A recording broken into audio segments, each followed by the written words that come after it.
The art of video games can be many different things. It can be a little bit tacky. It can be ultra-violent. It can be suspenseful and frightening.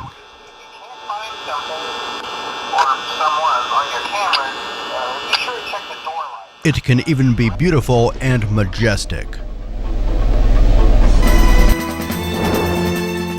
But in my opinion, what video games really excel at is surrealism.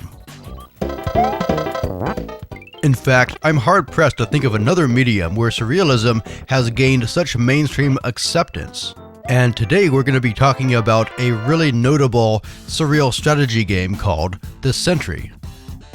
Written by Geoff Crammond, the same person who brought out Stunt Car Racer, which I'd previously reviewed, The Sentry is something a little bit different.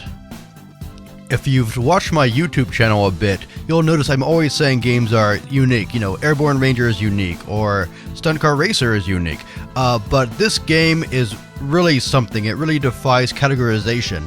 It's one of those experimental computer game ideas that really could only be done in a market that isn't too corporate controlled.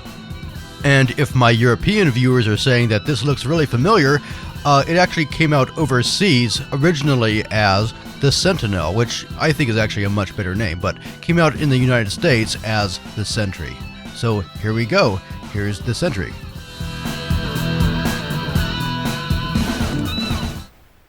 When you first start a level of the Sentry, it shows you a map of the world, and you can study this to see where you're supposed to go. So here's how it works. You play in first person as a robot shell. This robot can't actually move around. It can only look left, right, up, and down, or it can also build other robots to teleport into. And that's how you move. You build another robot on a square that you can see, and you teleport. And the goal of the game essentially is to climb as high as possible and absorb this being that's watching the whole map, that's perched on the top, called the Sentinel, or, in this version, the Sentry. So I'm going to build a robot here and teleport into it, and it takes a second to render the new view. It's very clever how this is done on a Commodore 64, because as we all know, the Commodore 64 isn't exactly an ace when it comes to 3D, yet this is actually quite detailed. And the pauses here and there are really the price for rendering this kind of detail on a Commodore. Okay, so to recap, you can do the following things. You can look around, you can build a boulder like I just did that you can stand on to climb even higher, you can build a robot and teleport into it, you can actually hyperspace to a random point on the map that's your level or lower, and that's mostly useful in emergencies. Keep in mind you can only build on squares whose base you can actually see, so as you climb higher and higher you can see more and more squares on which to build, which in turn helps you climb even higher. Now this is all very cool, but every game needs some source of tension and conflict, and in the Sentinel or the Sentry, what this is the Sentry or Sentinel, and there he is.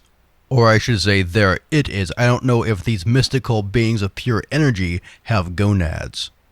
Anyway, the Sentry is perched at the top of the map, and if it sees you, starts draining your energy. Fortunately, the Sentry has a limited field of view and rotates clockwise or counterclockwise every 10-15 seconds or something like that. Now, one really clever thing about the Sentry is that the amount of energy on the map at any time is a constant. So as you lose energy by being scanned, trees pop up elsewhere that represent that amount of energy, and you can actually go and reabsorb those trees if you happen to survive the conflict. And every object in the world has a value of energy assigned to it. So trees are worth 1 unit, boulders are worth 2, and robots are worth 3 units of energy.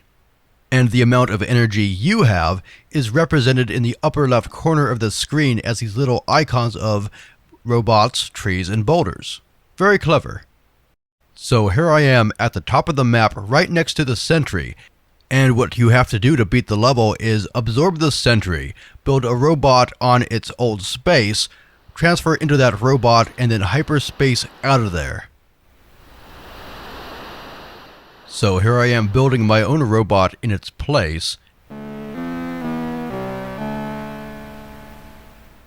And now I transfer into there, and all I can see when I look around is sky. So I then hyperspace out, and that's it, level beaten.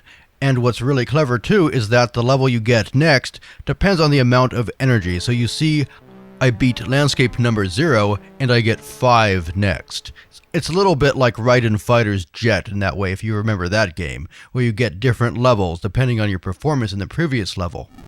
And this game has 10,000 landscapes, randomly generated of course, but the point is you're not going to ever see all of them. And because it's random and not human designed, I've noticed that there's really not much of a difficulty curve here. At least not in terms of a certain landscape's topography. The game does introduce more enemies as you go through it, such as these land gazers that I'm not going to show in this review, but they're like these mini sentries, and they spawn these minis that can kind of force you to hyperspace out. And if you look at the upper right corner of the screen, you'll see that I'm being scanned. That's why that's filled up with static. This means I have 5 seconds to respond, or the Sentinel starts draining my energy.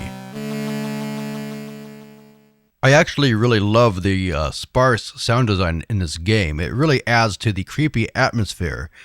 There's that hyperspace ditty, there's a little rumbling sound when the Sentry pivots, and the whooshes when you absorb objects.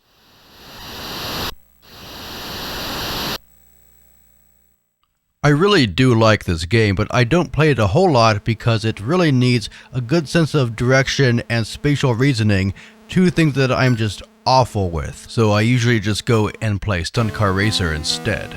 Nevertheless, it's really creepy, cool, and original, and if you like strategy or surreal games, by all means, go check out the Sentry or the Sentinel, whichever one it is in your region. There's also ports to other systems like the Atari ST and Amiga, which might run better than this Commodore 64 version, and a PlayStation 1 follow-up called Sentinel Returns, which features music by John Carpenter. And that's the end of my game. I've been absorbed by the Sentry. So check out the Sentry, be sure to subscribe to my channel, and good night.